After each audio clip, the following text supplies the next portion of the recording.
सत्ता में बैठे हैं तो रंगदारी, शर्म नहीं आई? बड़े बड़े क्रिमिनल, बड़े बड़े अपराधी, जिसमें 7 को हत्याकांड चल रहा है, जिसमें रेपिस्ट सब बैठे हुए सत्ता में, और मेरे पे बेलेबल धारा पे अरेस्टिंग हो रही है। काहे का महिला सम्मान?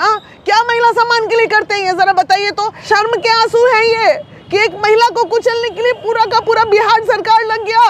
इस सम्राट जी के आ जाने से तो और व्यवस्था गड़बड़ा गई। नितिन नवीन का सीट है ये, हालत खराब हो गई नितिन नवीन की। पुलिस के अरेस्ट करा के ले गया मेरे को। इतिहास रच दीजिए एक महिला का एनकाउंटर करा के। डरती तो मैं यहाँ तक पहुँचती, डर वर नहीं है मेरे में। जैसी महिला को इतना प्रताड़ित करोगे तो कल हम भी हथियार उठा के रोड पे आके मार देंगे 2-4 को। तब तरह से लोकतंत्र की हत्या हो रही है। ये लोकतंत्र नहीं, ये राजतंत्र है। और इस तरह आप एक काम करने वाले व्यक्ति को अगर आगे परेशान करोगे तो कैसे होगा? यही परिस्थितियां होती है जो हथियार उठती है। नॉमिनेशन रद्द होता है तो आंदोलन होगा। फिर प्रशांत किशोर करोड़ों खर्च करते हैं, अरबों खर्च करते हैं, लेकिन कभी किसी गरीब को साड़ी भी पहनाए हैं? एनकाउंटर ही करना पड़ेगा मेरा, दूसरा कोई उपाय नहीं। ये तो लोकतंत्र की हत्या है। डीएम के कैंपस में इस तरह किसी महिला की अरेस्टिंग, ये कहीं ना कहीं सोची समझी साजिश है। जो जब मैंने पूछा प्रशासन से, भाई अभी क्यों अरेस्ट किया, कल कर लेते, परसों कर लेते, 500 मीटर दूरी पे थाना है, 500 मीटर दूरी पे हम हैं, महीना में 4 बार थाना जाते हैं। आप कभी भी हमको बोल देते मैडम आपके नाम पे सम्मन है, या आप डायरेक्ट वारंट, जबकि बिना सम्मन, बिना नोटिस, बिना किसी चीज़ के डायरेक्ट वारंट। वो भी वारंट किस पे? जिस बात की मुझे जानकारी तक नहीं, किसी ने कभी कंप्लेन किया होगा। आए दिन लोग, चूँकि हमारा महिला विकास मंच संगठन है, आए दिन हम सड़क पे काम करते हैं, तो कहीं से कभी भी कोई केस कर सकता है। तो हम उसी में ना गुनहगार होंगे जिसमें कॉग्निजेंस हो के कोई नोटिस मेरे पास आए या सम्मन आए, उसका जवाब मैं ना दूं। अचानक से ऐसा हुआ। हमने भी मतलब थोड़े देर के लिए बीइंग अ लेडी हम तो अपना आपा खो ही ना देंगे। बेहोश होने लगे, गर्मी इतनी ज़्यादा थी। मीडिया कर्मी भाइयों को लग रहा था कि ऐसा क्या हो गया, वो चारों तरफ से घेरे हुए थे, प्रशासन खींच रही है इधर से उधर। आप सोचिए एक महिला को कितना कुचला इन लोगों ने, कितना कुचला। और ये मोदी जी की सरकार है भाई, जहाँ कहा जाता है महिलाओं के हित की बात होती है और महिलाओं के लिए सरकार है। कुछ महिलाओं के लिए नहीं है, सिर्फ लॉलीपॉप ये लोग दिखाते हैं और कुछ नहीं। क्या लगता है कि मैम किसके इशारा पर ऐसा आपके साथ साजिश किया? देखिए मैंने थाना जब प्रशासन से बात किया तो मैडम हम क्या करें, हम तो मजबूर हैं, ऊपर से आदेश है। ऊपर से आदेश मतलब ऊपर से आदेश।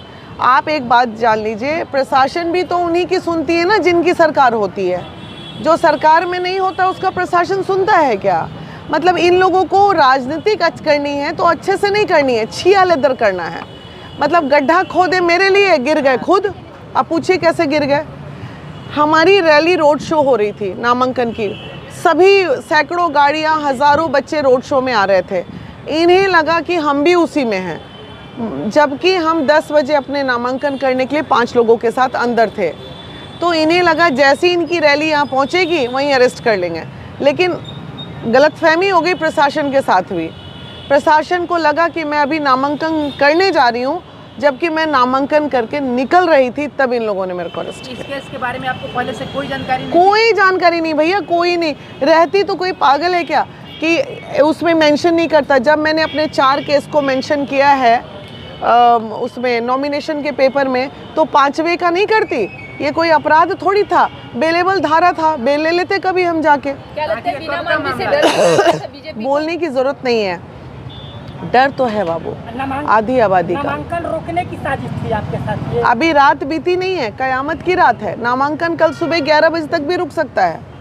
आप बहुत ज़्यादा खुश नहीं हो सकते हैं। हम कुछ भी लकूना लगा के ये लोग नामांकन रद्द कराने के लिए अपनी एड़ी चोटी एक करेंगे। कर ले, लोकतंत्र की हत्या कर लो। अरे भैया, चिलगोजा का छिलका को खड़ा कर दो, चाहे किसे भी खड़ा कर दो। सरकार तो तुम्हारे, माने 40 साल आपके हाथ में सरकार रहा, पेट नहीं भरा। कितना बड़ा पेट हो गया है आप लोग का। किसी नए व्यक्ति को आने दीजिए जो समाज में 14 साल मैंने समाज सेवा किया, और आज जब मैं कुछ करना चाह रही हूँ समाज के लिए और अच्छा, तो आपके गले की हड्डी हो गई मैं। ये क्या अच्छी बात है? आपके पीछे क्यों पड़ी हुई? इसलिए क्योंकि हम उनके गले की हड्डी बन गए हैं। वजह क्या है? वजह क्या रहा? क्या लगता है कि बेस्ट वोट में सेंधमारी कर रहे हैं बिना मानवी? सही बात है। आज तक कायस्थ बिना वैट्स के वोट के नहीं जीते हैं। अब जो रातों रात इन लोगों ने ऐसा कर दिया, अब इनको लगा कि गलती हो गया, नॉमिनेशन तो इनका हो चुका था, अब ये नॉमिनेशन रद्द, प्लान नंबर 2 पे अब बीजेपी काम करेगी कि अब प्लान नंबर 2 करो, किसी तरह उसका नॉमिनेशन रद्द कराओ, क्योंकि वीना मानवी के खड़े होने से बहुत बड़ा नुकसान है इन लोगों को। आधी आबादी का वोट कटेगा, वैश्य समाज का वोट करेगा, तेज प्रताप जी के आ जाने की वजह से MY समीकरण में पलटवार होगा।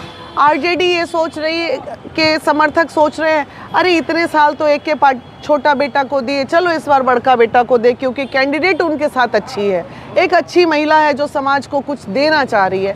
तो बहुत बड़ा इन लोगों को तकलीफ।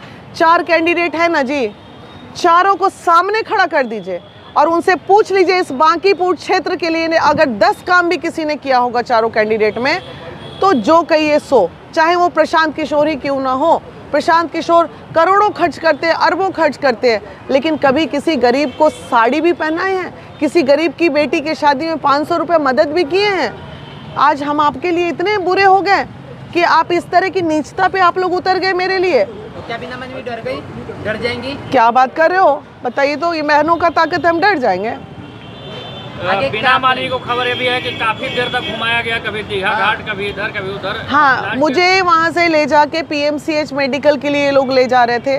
PMCH मेडिकल के लिए, जो कि 500 की मीटर दूरी पे PMCH है, वहाँ से ये ले गए पहले गाय घाट में जाम में फंसाए, वहाँ से फिर ऐसे जाम से निकाल के चढ़े मेरीन ड्राइव, फिर मेरीन ड्राइव से उतारे, फिर इनको ये नहीं पता है कि इमरजेंसी वार्ड कहाँ है, फिर PMCH के उस कोना में ले जा रहे हैं, उस कोना में ले जा करते करते ये लोग PMCH मुझे 1.25 घंटे से 2 घंटे बाद पहुँचाए। प्रशासन की मंशा क्या लगी? करना इन लोग पूरा कर लो। महिला प्रताड़ित, अरे जब महिला प्रताड़ित हुई है, मैंने कुछ दिन पहले ना झांसी करानी, मतलब हम उन महिलाओं में अब नहीं है बाबू कि तुम कुछ लोग है तो अब एनकाउंटर ही करना पड़ेगा, मेरा दूसरा कोई उपाय नहीं है।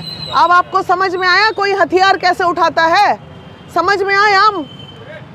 यही परिस्थितियां होती है जो हथियार उठती है। मुझ जैसी महिला को इतना प्रताड़ित करोगे तो कल हम भी हथियार उठा के रोड पे आके मार देंगे 2-4 को, तब क्या होगा?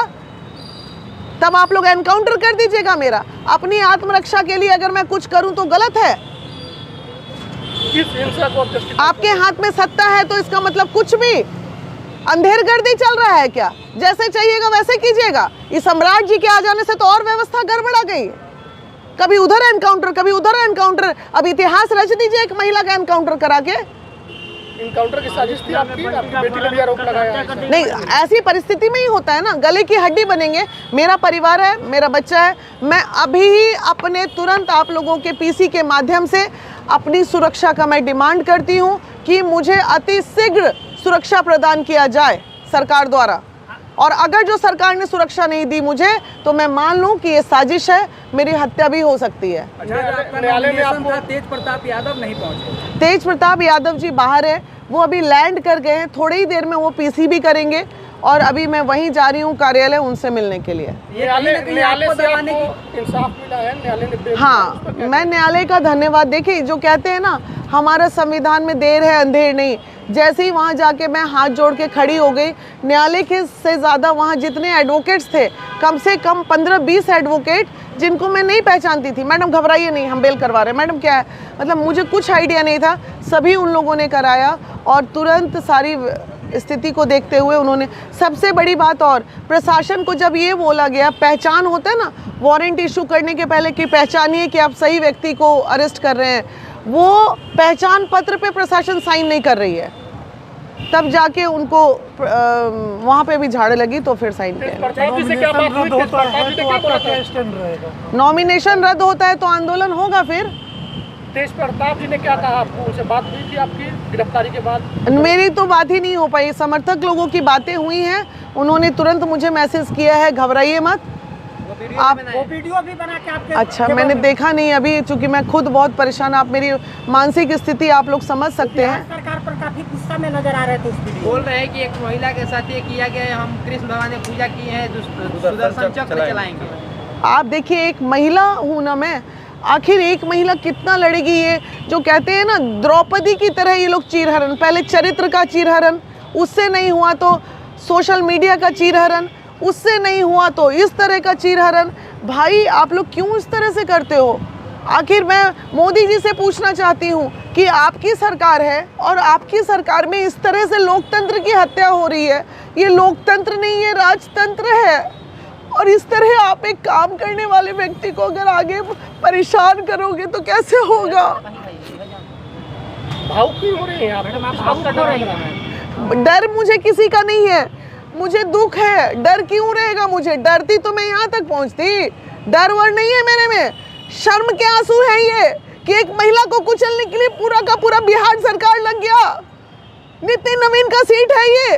हालत खराब हो गई नितिन नवीन की। पुलिस के अरेस्ट करा के ले गया मेरे को। ये क्या शर्म नहीं आई? बड़े बड़े क्रिमिनल, बड़े बड़े अपराधी, जिसमें 7 गो हत्याकांड चल रहा है, जिसमें रेपिस्ट सब बैठे हुए हैं सत्ता में, और मेरे पे बेलेबल धारा पे अरेस्टिंग हो रही है। सत्ता में बैठे हैं तो रंगदारी, काहे का महिला सम्मान? क्या महिला सम्मान के लिए करते हैं ये जरा बताइए तो।